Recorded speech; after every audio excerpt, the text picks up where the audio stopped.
nggak ada yang amin nanti.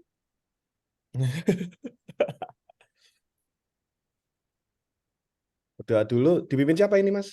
Saya nggak tahu di sana ada siapa. Ustadz Rafiq. Nah ya bolehlah, Mas Rafiq boleh mimpin doanya Mas Rafiq.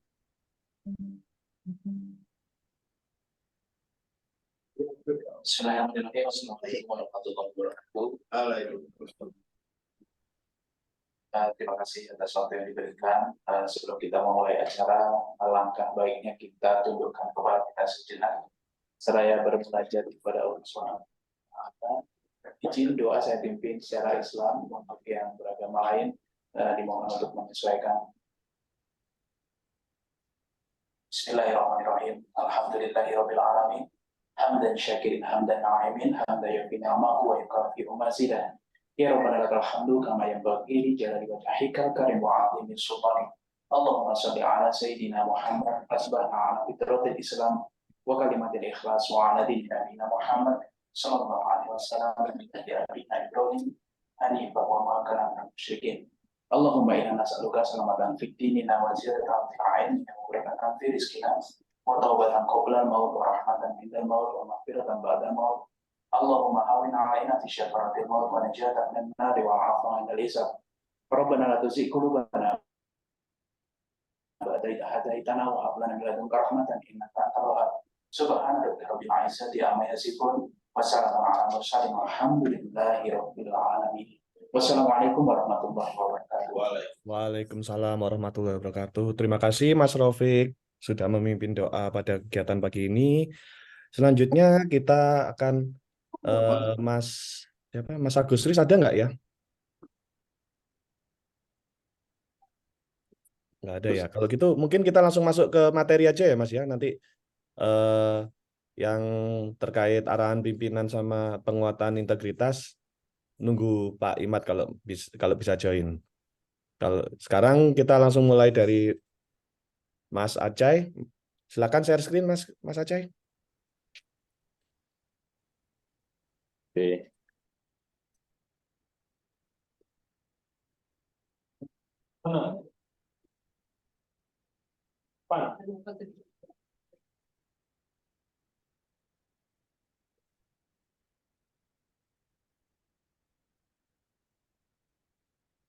Selamat datang Pak Yusuf. Assalamualaikum warahmatullahi wabarakatuh. Selamat pagi Bapak Ibu, rekan-rekan sekalian.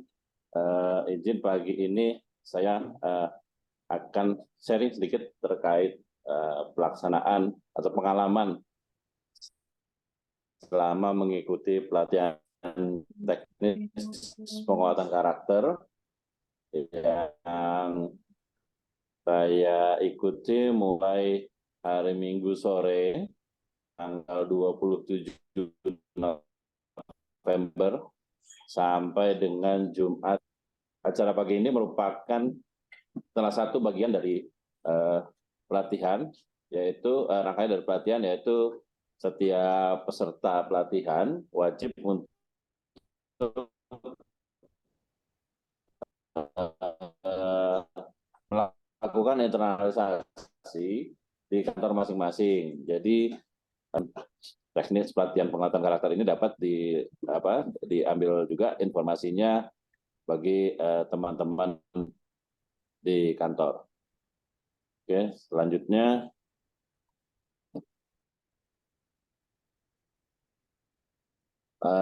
untuk yang akan kami sampaikan pagi ini ada 4 poin. Yang pertama adalah latar belakang pelatihan, kemudian tujuannya, materi, dan yang utama adalah hal-hal apa saja yang kami dapatkan selama pelaksanaan pelatihan.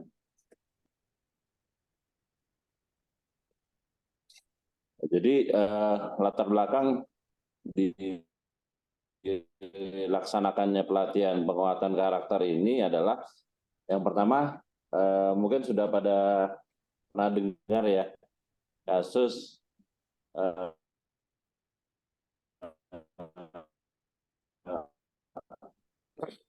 seorang staf atau pelaksana nyelonong masuk di di dalam lift tersebut ada pejabat eselon 1. Jadi si pelaksana ini masuk sambil berjalan, sambil pegang HP, kemudian itu tidak melihat siapa yang ada di dalam, lalu dengan santainya, Pak minta tolong lantai sekian. Padahal yang dia minta tolong itu adalah salah satu pejabat eselon 1 di Kementerian Keuangan. Mungkin semuanya udah pada gedung yang lain ya. Di tempat kita sendiri pun di perbendaraan, kalau boleh saya sharing, juga pernah terjadi seperti itu. Jadi Pak Dirjen sudah masuk bersama pendampingnya, bersama ajudan, pintu lift sudah hampir tertutup, ada pelaksana juga lari-lari, Pak saya ikut, sambil nyodorin tangan untuk nutupin sensor, sehingga pintu lift kembali terbuka gitu Pak. Dan itu kejadian kalau yang di kita. Ya Alhamdulillah waktu itu tidak ada respon apa-apa sih, cuma beliau tanya, itu siapa Mas? Udah stop sampai di situ sih, alhamdulillahnya. Nggak sampai ke yang lain-lain. Kemudian latar belakang berikutnya adalah kecenderungan pelaksana menghindar saat bertemu pimpinan, dan ini juga terjadi gitu. Jadi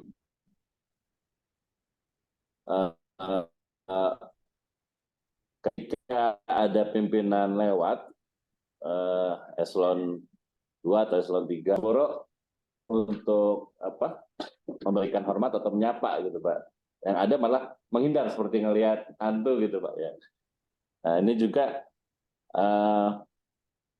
pengalaman pribadi juga waktu SMA itu, saya ingat banget kepala sekolah saya itu, namanya kita waktu masih SMA ya Pak. Jadi kalau nggak kepala sekolah yang terkenal galak itu, beliau lewat, padahal beliau mengajar juga di kelas ya. Beliau tuh hanya lewat Pak, tapi kita lari. Lalu kita dipanggil semua, kenapa kalian lari? Setan.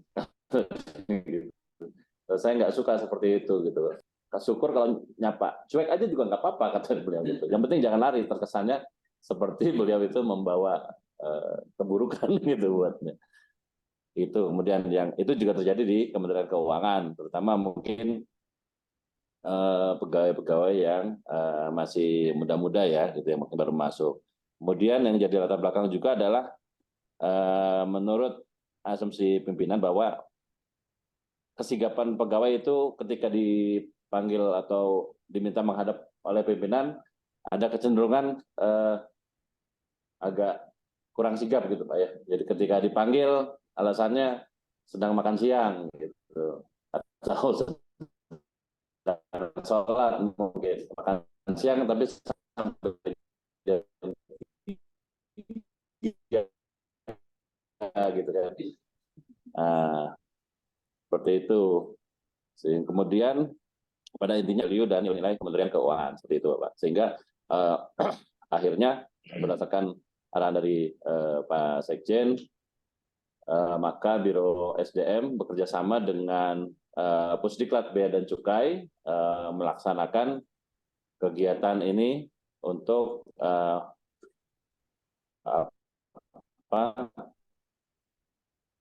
untuk mengembalikan karakter pegawai Kementerian Keuangan seperti itu.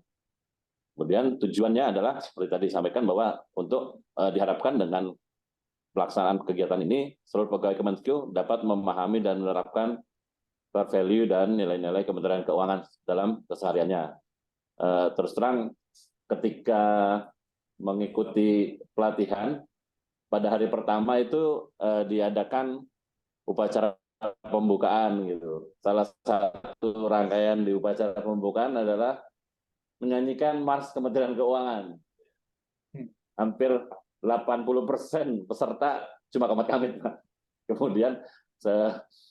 Kemudian itu setelah menyanyikan Mars Kementerian Keuangan itu ada pembacaan budaya Kementerian Keuangan Pak ya? Bukan yang salam satu hari 3 salam apa itu apa namanya Pak? Satu ya pokoknya itulah 5 budaya Kemenkeu itu sama, itu juga komat kamit Pak. Jadi justru malah pelatih yang dari Kopassus itu hafal di luar kepala Pak. Jadi kita agak malu juga tuh Pak. Ini Kopassus bisa hafal. Kemudian tujuannya adalah intinya adalah membentuk pegawai berkarakter unggul, yaitu yang mempunyai sikap tegas, sigap, sopan dan santun kepada seluruh pihak. Nah, kalau untuk materi pelatihan, mungkin sudah dijelaskan sama Mas Agus ya minggu yang lalu gitu. Jadi kegiatan kita dimulai dari minggu malam registrasi, lalu makan malam yang masih bermartabat gitu kan, duduk di meja bundar berlima, kemudian setelah itu malam kita untuk peminjaman senjata masing-masing, lalu setelah itu mulai deh latihan baris berbaris untuk persiapan upacara pembukaan. Kemudian kita selesai sekitar jam 11 malam, tidur di barak. Kemudian besok paginya jam 5 pagi sudah harus di lapangan upacara untuk senam pagi dengan membawa senjatanya itu sebagai alat bantu untuk olahraga. Kemudian setelah senam sampai jam 6, kita kembali ke barak untuk bersih-bersih, ganti pakaian seragam yang seragam taktikal. Kemudian jam 7 upacara pembukaan, dan hari-hari berikutnya adalah jam 7 itu jadwalnya untuk apel pagi. Ya, setelah apel pagi sedikit kegiatan fisik, lalu mulai jam 9 sampai dengan jam 4, jam 5 sore full dengan materi klasikal yang dilaksanakan di ruang aula tanpa kursi juga, tetap lesehan, dibantu angin sepoi-sepoi dari 6 standing AC ya, jadi lumayan cukup bikin masuk angin gitu. Nah, ini adalah narasumber yang memberikan materi, diantaranya adalah Pak Anies Said Basalama, Widyaswara Ahli Utama di Pusdiklat Kepemimpinan dan Manajerial. Kemudian ada Pak Permana Agung, yang mana beliau adalah mantan Dirjen Bea Cukai juga, Dirjen KN juga sempat. Kemudian Pak Untarto, Kapusdiklat Bea Cukai, menyampaikan 2 materi, serta dari Pak Nugroho, itu beliau tenaga pengkaji bidang pengawasan dan penegakan hukum Bea Cukai. Nah, ini intinya apa yang kita dapatkan dari pelatihan ini ada beberapa poin ya. Yang pertama adalah terkait bagaimana cara untuk menciptakan perdamaian dalam keberagaman. Ya, di situ pemateri memberikan games membagi 2 kelompok menjadi 2 suku lah ibaratnya gitu. Jadi yang satu di briefing, yang lain tidak mendapatkan briefing yang tim yang lain. Jadi tim yang pertama di briefing untuk memainkan peran sebagai suku yang mempunyai karakteristik lemah lembut, sopan santun, berbicara tidak menatap mata lawan bicara, kemudian tidak bersentuhan dengan lawan bicara, serta nada bicara yang sangat pelan sebagai karakteristik dan budayanya. Kemudian di kelompok yang lain itu di briefing untuk memerankan suku yang budayanya, karakteristiknya itu antusias, kemudian berbicaranya lantang, dan gestur untuk berbicaranya itu selalu physical touch lah kalau bahasa anak sekarangnya itu. Nah, lalu kedua kelompok ini diminta untuk berinteraksi. Mungkin bisa dibayangkan yang terjadi adalah ketika suku yang agresif itu tadi mengajak berinteraksi, ngajak komunikasi dengan suku yang pertama, tentunya tidak terjadi komunikasi yang baik. Yang muncul adalah asumsi bahwa suku yang pertama itu sombong, tidak mau menata. Ada asumsi yang persepsi yang dirasakan oleh kelompok pertama terhadap suku yang kedua adalah ini orangnya terlalu agresif gitu, kemudian kasar dan genit dan sebagainya. Sehingga kesimpulan dari permainan tersebut adalah bahwa dalam menghadapi perbedaan budaya kita perlu mempelajari keberagaman budaya di Indonesia. Kemudian tidak merendahkan budaya orang lain. Jadi jangan sampai muncul atau sikap atau gestur yang menggambarkan bahwa budayanya adalah budaya yang lebih mulia atau yang lebih bermartabat dibanding budaya yang lain gitu ya. Kemudian tidak mudah menyimpulkan karakter seseorang sebelum mempelajari fakta atau latar belakang budayanya seperti tadi yang dilakukan oleh masing-masing suku tadi gitu. Karena mereka belum tahu bahwa nilai-nilai apa yang dijunjung oleh kelompok pertama dan yang dipahami oleh kelompok kedua. Sehingga ketika selesai permainan disebutkan bahwa kedua kelompok tadi itu di briefing harus memerankan peran seperti tadi, baru seluruh peserta memahami gitu. Oh ternyata seperti itu kondisinya gitu. Sehingga diharapkan itu tadi kita tidak mudah menyimpulkan dulu karakter seseorang tanpa mempelajari latar belakang budayanya. Kemudian saling menghormati perbedaan dan menjunjung tinggi sikap toleransi. Oke. Selanjutnya keberagaman yang juga tidak bisa kita hindari adalah keberagaman generasi yang ada di masing-masing kantor, ya. Di mana dari generasi X, generasi Y, atau milenial dan generasi Z. Itu di situ kita berdiskusi, seluruh peserta itu berdiskusi tentang masing-masing karakter itu, di mana kebetulan peserta kegiatan kemarin angkatan kelima itu hanya terdiri dari generasi Z, Y dan X ya gitu. Jadi lengkap, kebetulan generasi Z-nya ada 3 orang gitu. Nah jadi sebagai pihak yang semi dibully ya, gitu. Karena dianggap terlalu gitu ya.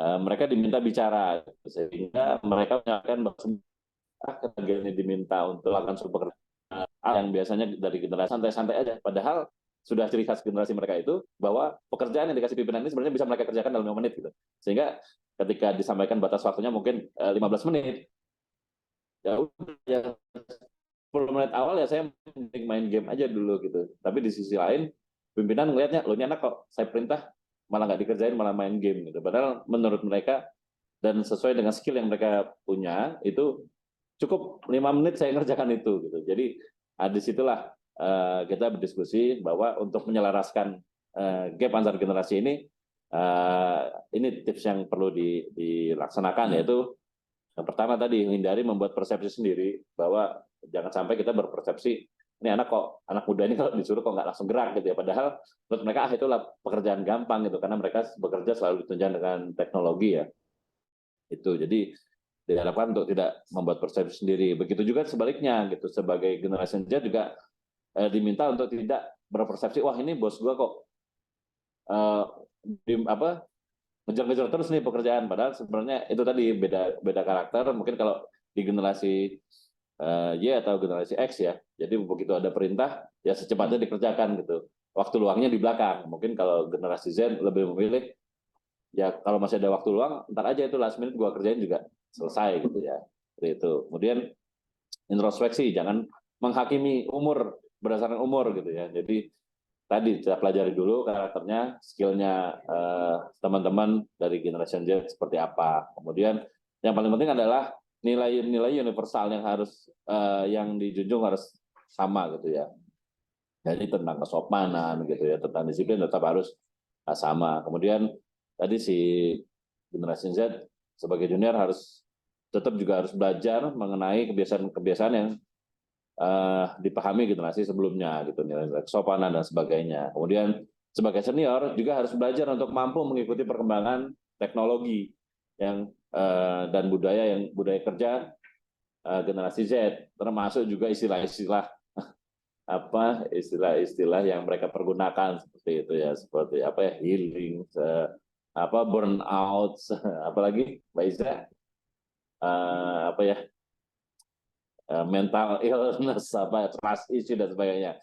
Jadi sebagai senior juga perlu mempelajari istilah-istilah dan mengikuti perkembangan itu juga meskipun tidak maksimal sehingga tetap bisa melakukan komunikasi gitu. Kemudian sebagai senior juga diharapkan mampu menurunkan ekspektasi kepada proses yang dilakukan oleh generasi Z ya, tapi tetap fokus pada hasil yang dicapai oleh mereka seperti itu.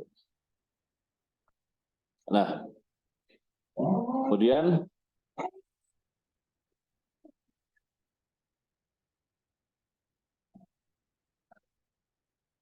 ya ini gambaran latihan baris berbaris yang kita lakukan setiap hari, baik pagi, sore sebelum maghrib dan malam hari. Itu tujuannya adalah untuk menumbuhkan rasa disiplin, gitu ya, dari seluruh peserta, gitu, dari seluruh pasukan itu, pasukan berasa mesti disiplin ya, artinya mengikuti perintah komandannya, gitu ya. Jadi kan nggak lucu gitu kalau belum diperintah udah jalan sendiri, maka tidak terlihat keindahannya. Kemudian menumbuhkan rasa kebersamaan gitu, sama-sama berada dalam satu barisan, satu mengalami tidak enak atau sakit, semua juga harus merasakan gitu ya. Jadi ketika ada yang melakukan kesalahan ya kita juga dapat saksi push up.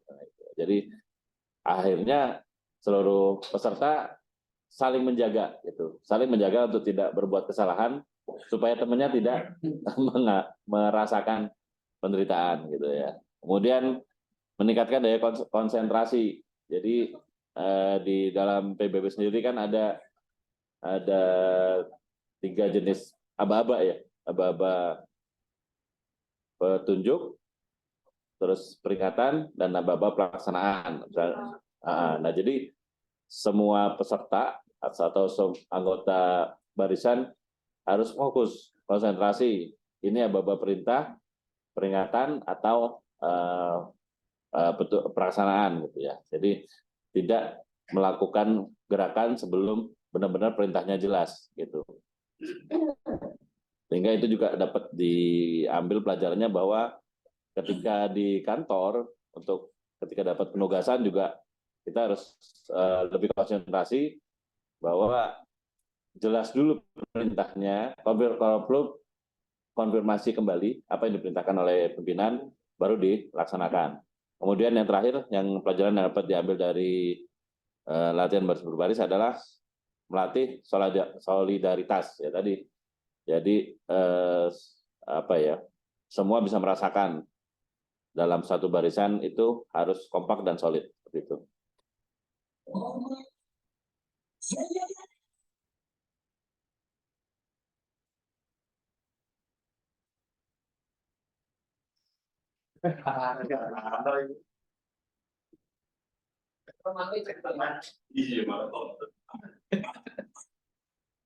Ya. Ya. Jadi ini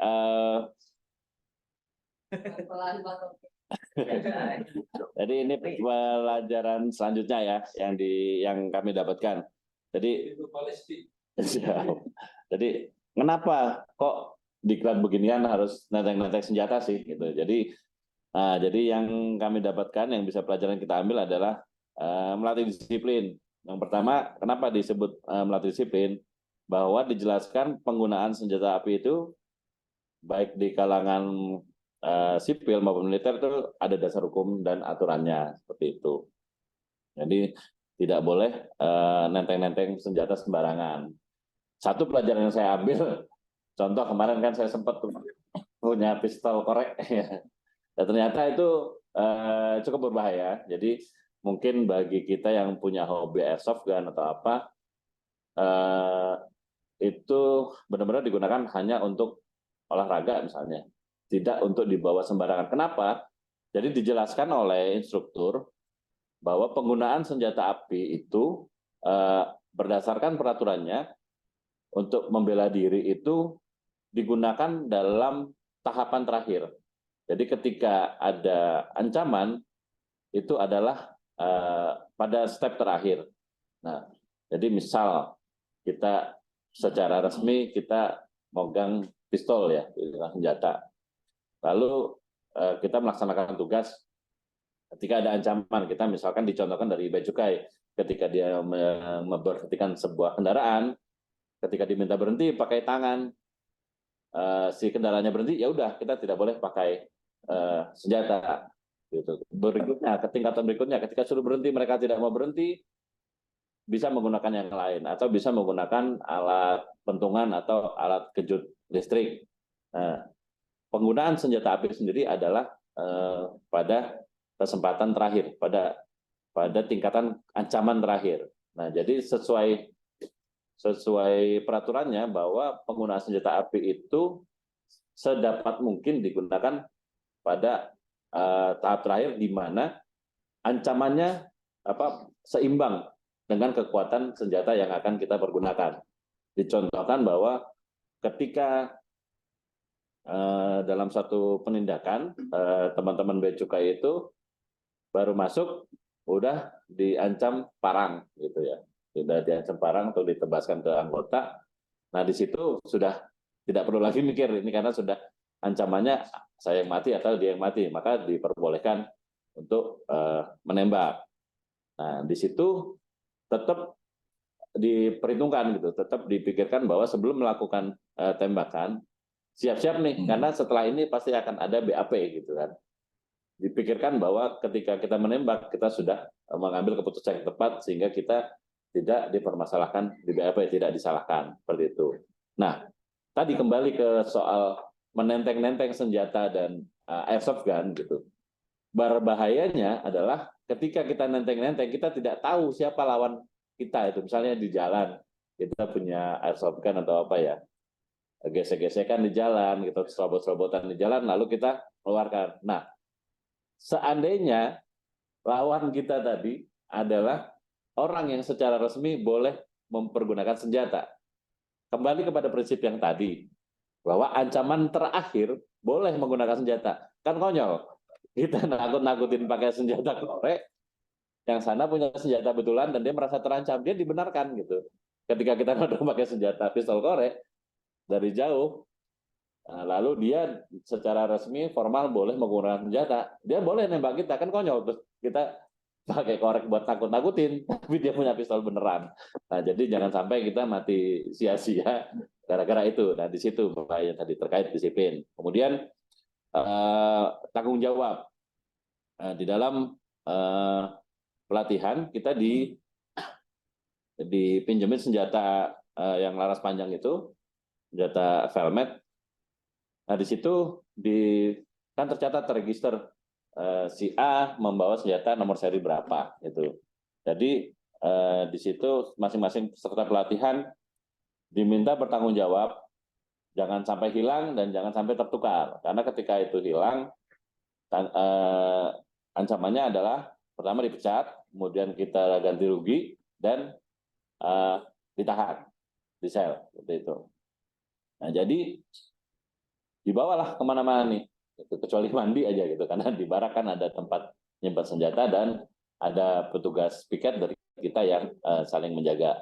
Kalau malam ya dibawa tidur lah gitu kan, dibungkus selimut buat guling gitu. Ketimbang nantinya ada pelatih yang iseng tengah malam dicomot hilang kan, digantinya dengan bambu panjang.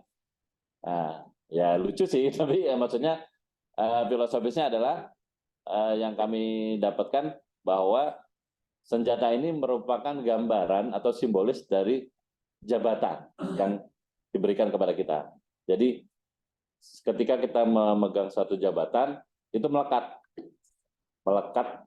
24 jam, tidak terpisahkan dan harus dijaga. Gitu. Jangan sampai jabatan yang kita punya itu nanti disalahpergunakan oleh orang lain.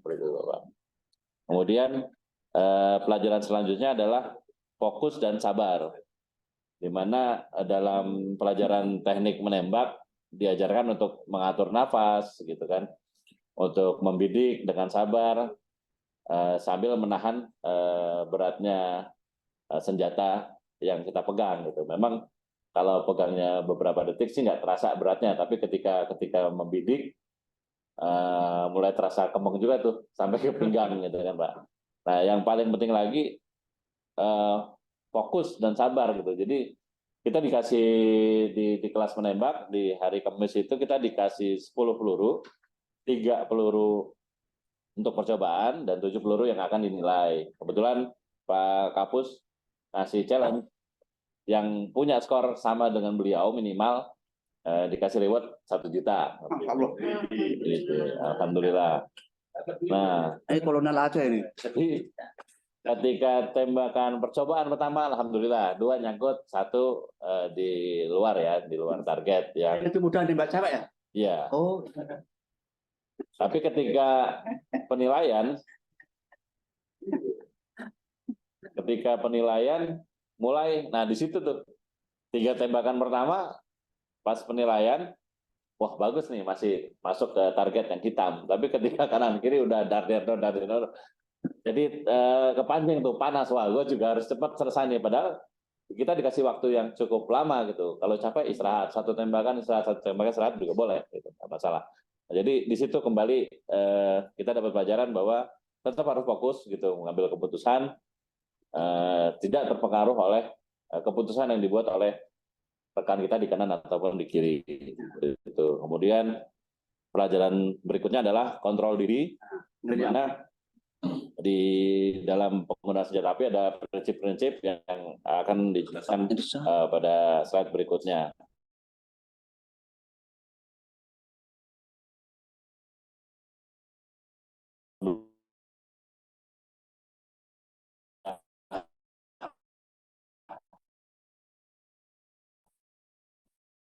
Jadi ya, ini adalah 4 aturan standar keselamatan terisi penuh. Betul.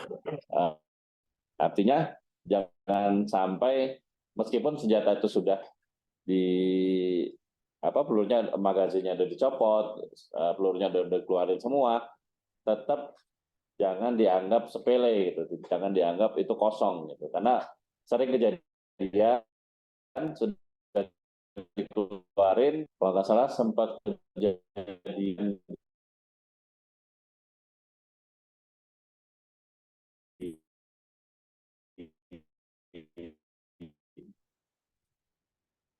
angkatan pertama deh.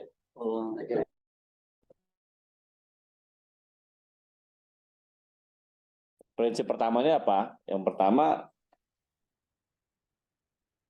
jabatan itu, senjata itu simbolis dari jabatan, tidak terpisahkan dan agar digunakan dan dijaga dengan baik gitu ya, karena dia melekat tanggung jawabnya kepada diri kita. Kemudian prinsip keamanan yang kedua, jangan pernah mengarahkan, apa ya artinya, mungkin bahasa Inggrisnya. Mas, yang jabatan ini apakah jabatan kayak mungkin kayak kepolisian, tentara gitu kan, atau seperti apa? Semuanya, Mas. Semuanya. Kan kalau si polisi itu kan mau level kopral atau apa kan dia bisa bawa senjata tuh. Iya. Nah, ini maksudnya filosofisnya, Mas. Oh, filosofis. Ya, oke. Yang kemudian nomor 2, jangan pernah mengarahkan laras senjata itu kepada sesuatu yang tidak ingin kita hancurkan. Kurang lebih seperti itu ya, artinya ya. Nah, artinya contoh seperti di gambar ini ya gitu. Jadi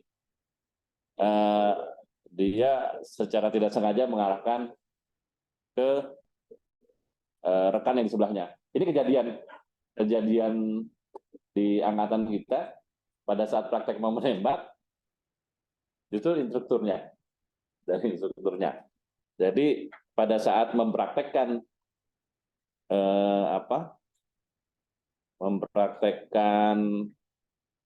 cara menarik picu, itu kan ditarik setengah dulu, baru ditarik habis gitu ya.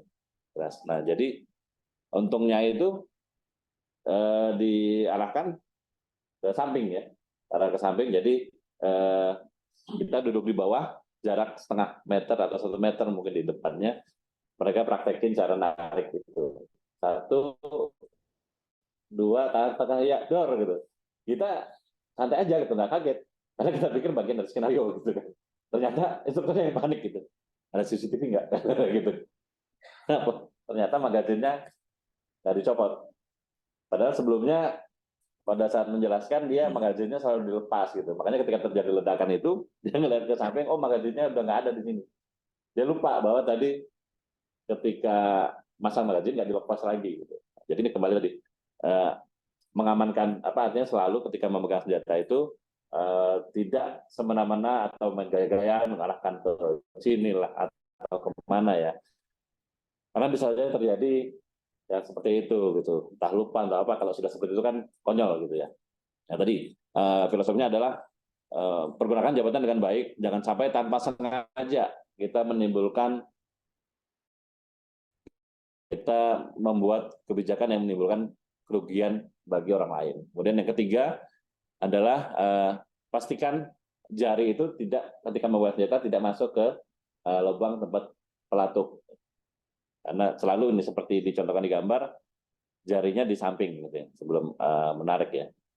Artinya jari tetap di samping sampai kita benar-benar sudah memutuskan untuk menembak. Artinya filosofi yang kita dapat ambil dari sini adalah pastikan dulu untuk mengambil keputusan dalam kondisi yang stabil dan sudah dipikirkan matang-matang gitu, sehingga tidak membuat keputusan yang ceroboh. Kemudian yang terakhir adalah pastikan target dan apa yang ada di belakangnya.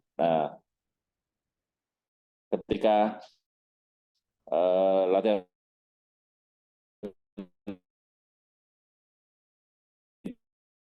tidak ada seseorang yang sedang berada yang ada di area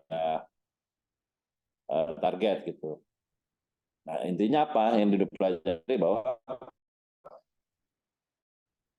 bisa kembali atau pikir belum kita prediksi atau belum kita mitigasi dengan baik. Seperti itu kira-kira mungkin pelajaran yang bisa kita ambil dari 4 aturan dasar senjata api. Nah, ini ada video terkait pemimpin dan kepemimpinan. Yang nanya Pak, kau ini nak kau mau dia?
Ini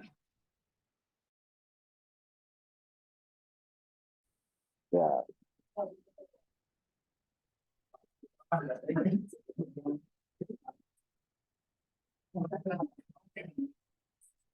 Oh iya. Michael Jackson.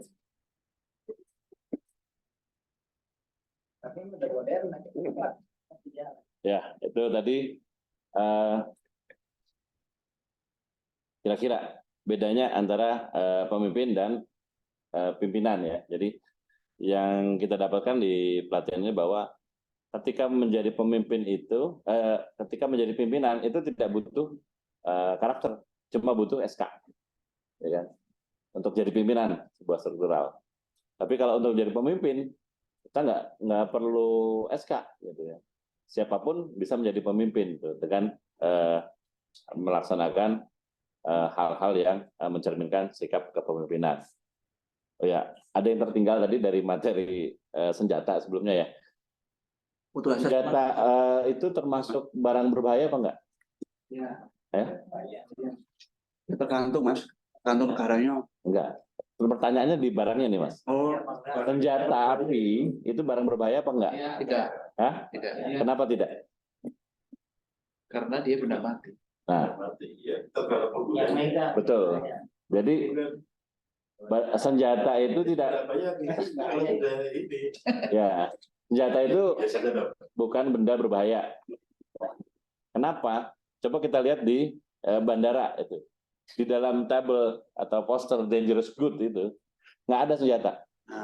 Yang ada hanyalah benda-benda yang secara alami bisa meledak, cairan, gas dan sebagainya. Jadi senjata tidak termasuk benda-benda yang berbahaya. Apa yang bisa diambil dari situ? Jadi ntar kalau jadi pimpinan, gitu ya, kalau secara alami mudah meledak, itu termasuk dangerous good loh. Nggak boleh dari pesawat. itu jadi kan secara alami ya tidak ada pemicunya. Kalau senjata kan dipicu baru meledak. Jadi kalau kita secara alami mudah meledak, hati-hati. Itu termasuk dangerous good.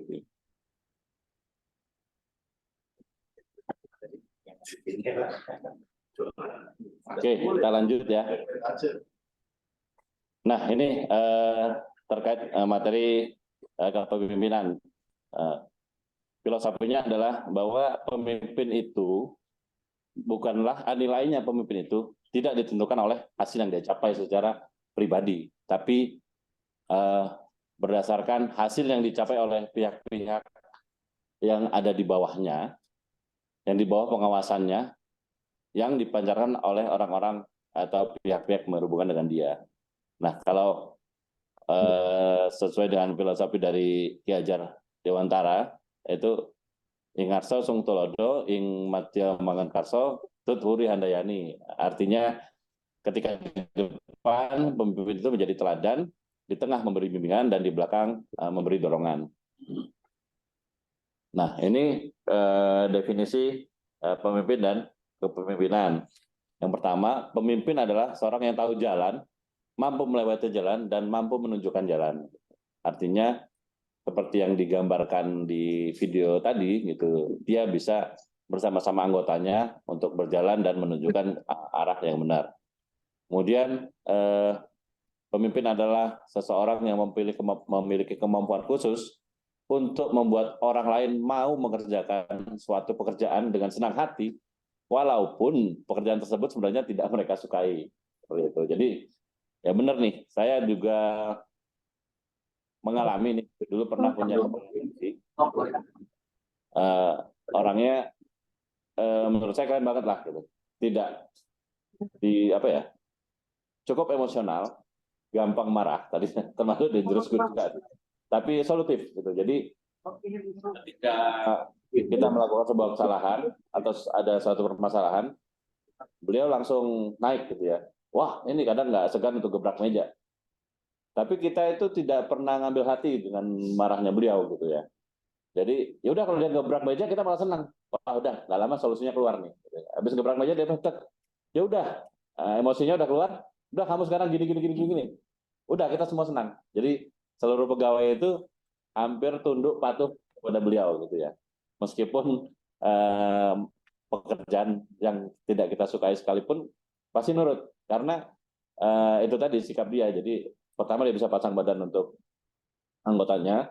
Kedua, marahnya dia itu solutif, selalu ada solusi, tidak sekedar menaikkan isu saja gitu, seperti itu. Kemudian berikutnya adalah kepemimpinan adalah kemampuan atau kecakapan khusus yang untuk mempengaruhi orang lain agar mereka mau melakukan pekerjaannya sesuai dengan keinginan pemimpin dalam rangka meningkatkan tujuan organisasi. Nah, ini terkait kepemimpinan transformasional. Jadi kepemimpinan transformasional adalah kemampuan menginspirasi dan memotivasi pengikut untuk meraih hasil yang lebih besar dari yang semula direncanakan. Kemudian gaya kepemimpinan transformasional adalah pemimpin yang menginspirasi para pengikutnya untuk menyampaikan kepentingan pribadi demi kebaikan organisasi. Ciri-cirinya bagaimana? Yang pertama adalah punya integritas dan adil, kemudian punya visi dan tujuan yang jelas, memiliki harapan yang tinggi, mampu memotivasi orang lain, terus memberikan dukungan, pengakuan, dan penghargaan. Kemudian menimbulkan ikatan emosional, membuat orang bekerja mampu melampaui kepentingan pribadi mereka. Kemudian menginspirasi orang untuk meraih sesuatu yang tidak mungkin. Ini ada video sedikit ya.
Ya, itu tadi sekilas tentang mengapa si raja tadi memilih anaknya yang pertama tadi ya untuk dinobatkan sebagai raja, karena dianggap dia mampu untuk melaksanakan tugasnya dengan biaya yang rendah dan mampu menggunakan seluruh sumber daya yang ada.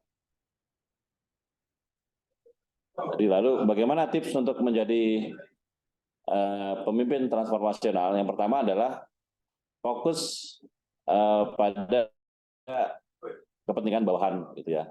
Artinya maksudnya setiap pemimpin itu tidak semata-mata untuk menuntut untuk memenuhi tugas juga, tapi juga memperhatikan kepentingan bawahannya seperti itu, terkait kebutuhan-kebutuhan yang diperlukan oleh bawahannya, baik untuk kebutuhan di kantor maupun secara pribadi. Kemudian pemimpin transformatif itu berupaya untuk memberikan perhatian pada nilai-nilai yang etis yang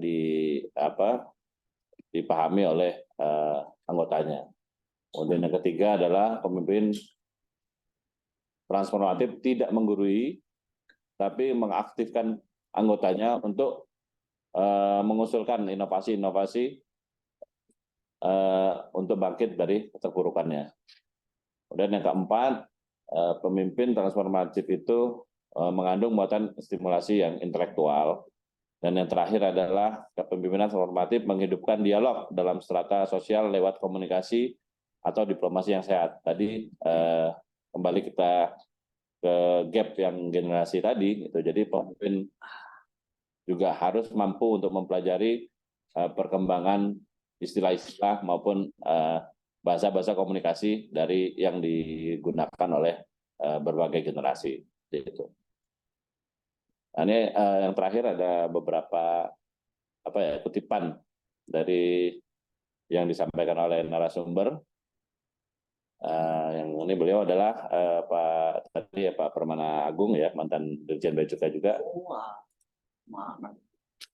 Ya, kira-kira seperti itu, bahwa karakter yang baik itu berbicara lebih dari sekedar kata-kata. Kemudian kalau Anda ingin happy, ikatkan pada tujuan ya, pada nilai, tidak pada orang. Gitu. Karena kalau pada orang, kita pasti akan kecewa suatu saat nanti. Kemudian lebih mudah mengajak orang yang benar untuk menjadi pintar daripada mengajak orang pintar untuk menjadi benar. Gitu.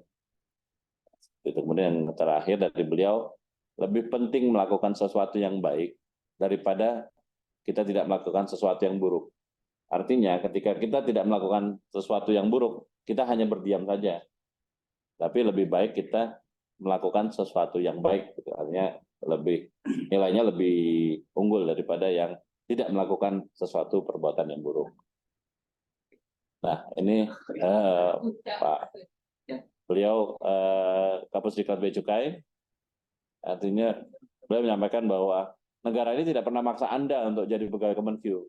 Jadi jangan merasa Anda yang paling menderita di dunia ini gitu. Karena Anda dibayar untuk negara.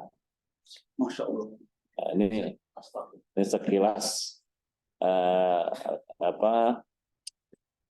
dokumentasi kegiatan. Kita angkatan kelima itu terdiri dari 63 orang dari Dirjen Pajak, Bea Cukai, Perbendaraan, DJKN, Itjen, Sekjen, dan LNSW. Ini cuplikan demo kegiatan di hari penutupan.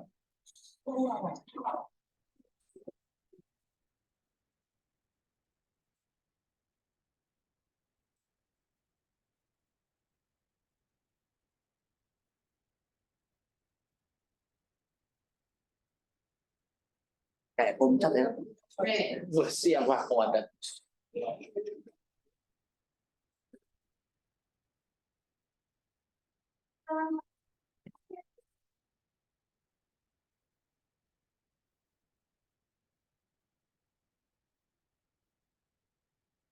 Yang betul ke Gaza ini.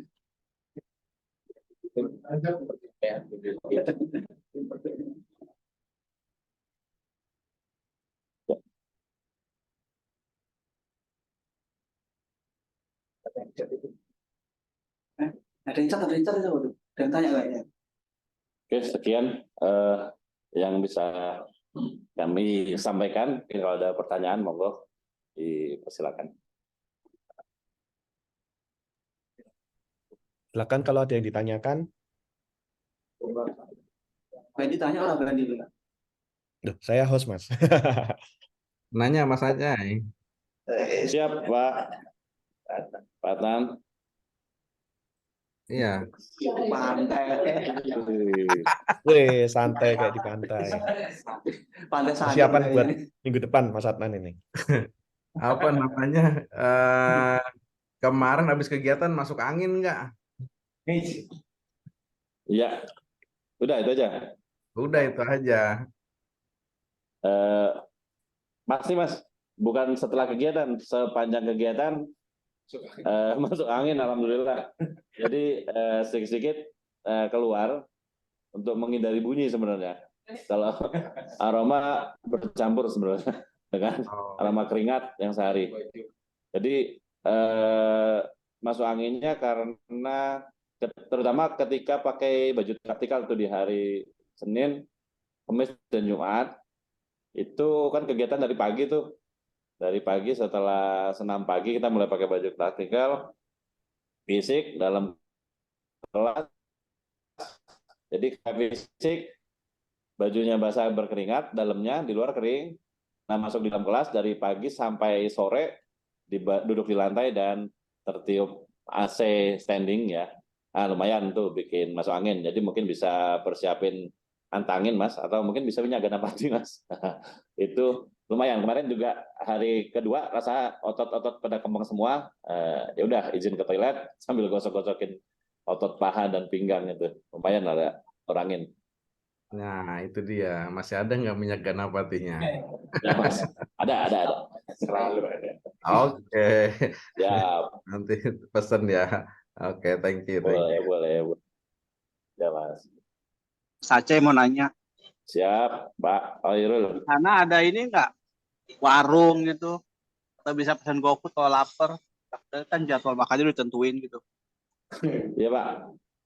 Kalau makanan aturannya dari dari penyelenggara tidak diperkenankan makan di luar yang disediakan. Iya. Tuh. Yang kalau secara formalnya seperti itu. Tapi kalau bawa bekal ya kayak snack-snack gitu untuk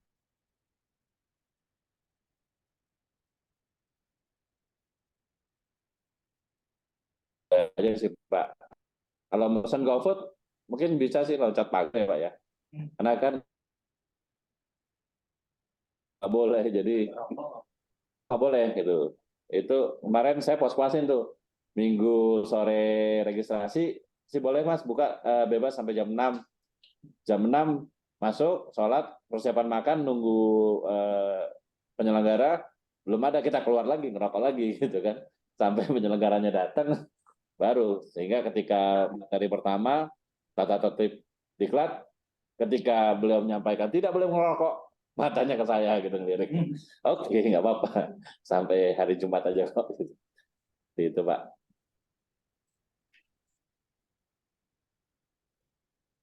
Kasih aja infonya. Siap, Pak. Mungkin kalau untuk yang akan mengikuti berikutnya, sharing banyak bawa pakaian dalam dan kaos dalam aja, Pak. Karena sehari nyuci laundry ada, laundry disediakan hanya satu set ya, jadi pakaian seragam plus dalam, kaos kaki itu sehari satu. Kita pergunakannya untuk memaksimalkan seragam yang akan dipakai besoknya aja, Pak. Jadi kalau untuk baju tidur, baju apa itu, udah sisanya kita kumpulkan sendirilah, ntar nyuci di rumah, begitu, Pak. Kira itu. Sama ini, Pak, autan atau sovel, Pak. Karena ruangannya tidak ber-AC, tidak kipas angin ala kadarnya, dan nyamuk yang banyak banget.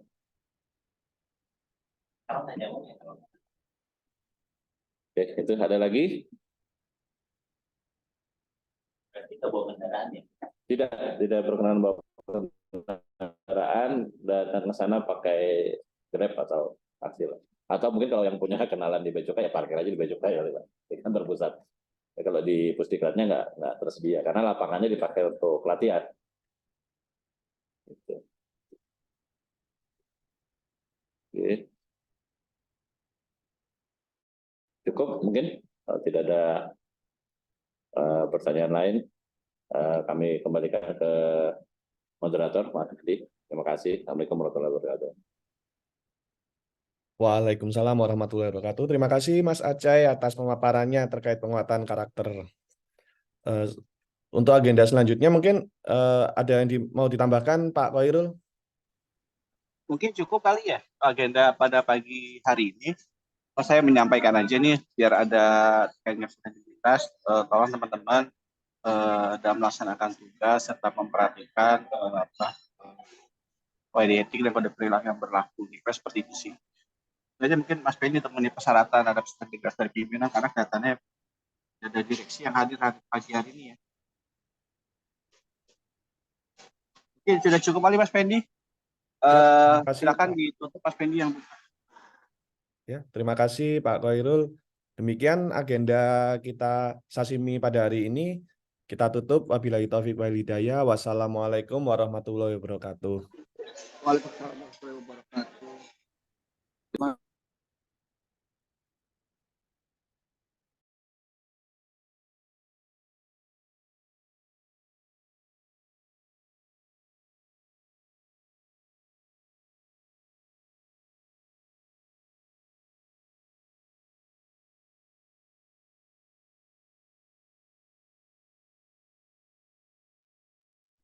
in meeting Ibu. Yang pagi ini apa? Di kelas apa di administrasi?